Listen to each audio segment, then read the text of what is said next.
in which using an enormous green rage monster to symbolize being a woman in today's society somehow backfires and comes across patronizing and just stupid.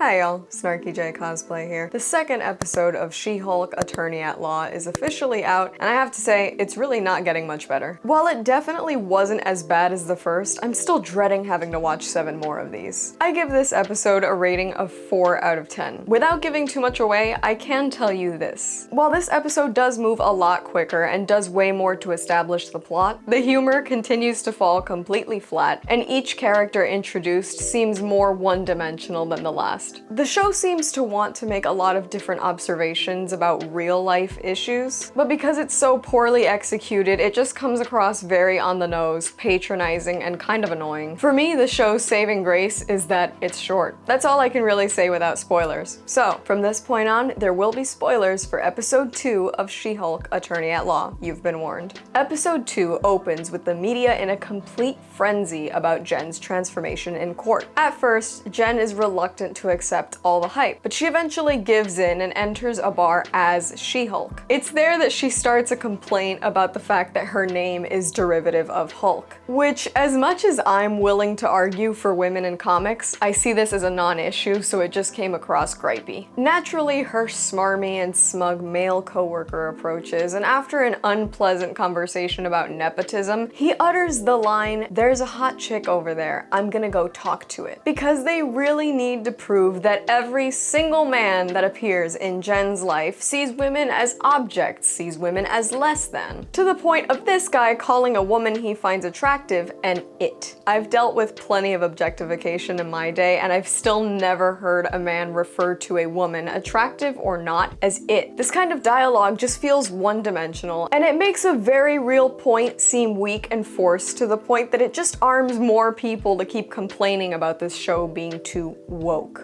Whatever that means. It's here that Jen also makes a comment about most superheroes being billionaires, narcissists, and adult orphans for some reason. The comment to me feels like it's Marvel trying to be cheeky and make fun of DC's arguably biggest superhero, Bruce Wayne. However, the writers seem to have forgotten that the MCU has spent the past 3 years forcing us to mourn the loss of Tony Stark over and over. And within the MCU, he's known as the hero that sacrificed himself to save the entire universe. He was also all of those things, so a comment like this just comes across sort of distasteful. It turns out that Jen actually lost the case we saw her fighting in the last episode. Because of the fact that she saved the jury, despite how good a case she mounted, they figured the jury was biased in her favor and they declared a mistrial, so she lost the case. This in turn leads to her being fired. Her boss sees her new She-Hulk persona as too much of a liability. Apparently, so does everyone else in the city, because the next few scenes we get are a montage of Jen being continuously rejected from every law firm she applies to. To make matters worse for our big green attorney, Jen is forced to attend a family dinner that she really doesn't want to go to. And for good reason. She's mocked for being fired, criticized for her hair, and has to contend with several unwanted comparisons to her cousin Bruce. I feel with better writers, this scene would have been great. It was a chance to be a powerful moment to show this heroine contending with the difficulties of dealing with a judgmental family, and it also could have been really funny because we all know the challenges of having to sit around with family at the table that just won't stop poking fun at your life. It's really not that great having to tell people that you're a YouTuber at Thanksgiving. However, every single member of Jen's family, including her overly critical mother, just come across so one-dimensional that the entire scene is rendered pretty much irrelevant. Any point it could have made falls flat. In a private moment with her father later in the evening, Jen admits that she's struggling, but she does feel like a weight has been lifted off her shoulders. Her dad tries to comfort her by letting her know that all she's done so far is save people while her cousin destroyed an entire city.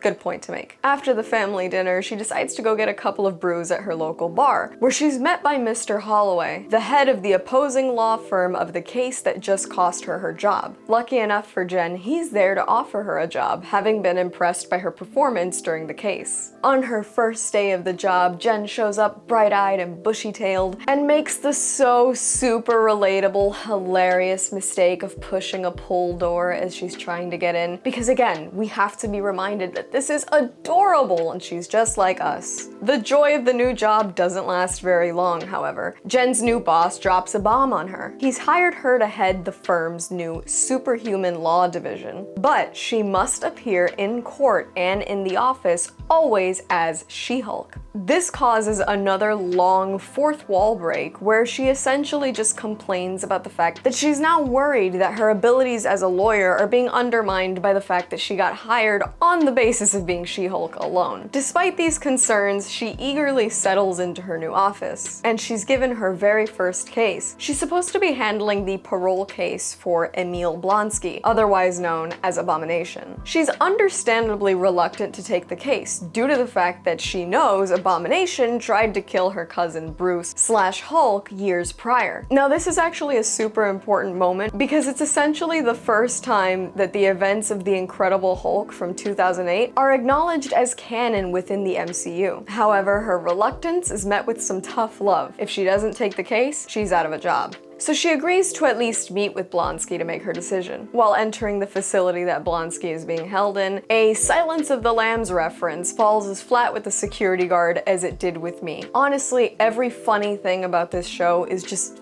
not funny. After quite the build-up watching Jen trek through security measure after security measure, she encounters Emil Blonsky in his human form and not the beast we know as Abomination. Blonsky is portrayed by Tim Roth, who's reprising his role from 2008. However, as with almost every character, this version of Emil is way more fun and lighthearted and comedic than anything we saw back in 2008. This Emil Blonsky is now a haikuist who says that he chooses to no longer be Abomination. He's reformed. He just wants to continue his life. And he very much blames everything that he did in 2008 on the involvement of the US government, which isn't really new for the MCU. His words are so compelling that Jen essentially decides to take the case right then and there. She calls her cousin Bruce to ask if he's okay with it, but basically just convinces herself that it is okay, and Bruce doesn't really argue. He tells her that Blonsky sent him a letter a few years back that he found very heartwarming, and that he himself is literally a different person now, which is a tongue-in-cheek reference to the fact that in 2008, Bruce Banner was portrayed by Edward Norton, and from 2012 on was portrayed by Mark Ruffalo. With the potential for a grudge set aside, Bruce Banner hangs up, and we find that he's in space. Doing what? Maybe this is some Planet Hulk stuff coming up, who knows. Jen calls Holloway back to let him know that she's decided to take the job, and she's emboldened by this foolproof plan that she has for Blonsky's case. Holloway is pleased, but before he hangs up, he tells Jen to flip on the news. Upon turning on the news, Jen finds that not only has Emil Blonsky escaped, he's also engaging in fight clubs as Abomination, which seems like it's gonna throw a bit of a wrench in her foolproof plan. That's how this episode ends. While I will say this episode moved faster than the first, and I did appreciate the fact that it started moving the plot and we got past the whole origin story element of the first one, the cartoonishly one-dimensional dialogue in service of the show's overarching messages just comes across in poor taste. I find myself rolling my eyes so often during this show that they're actually sore by the end and I consider needing a nap. I don't really have much more to say about this episode. My rating is still a 4 out of 10. I hope the show gets better considering that there's 7 more of these that I have to watch and review, but whether they're good or not, I'll be here to let you guys know.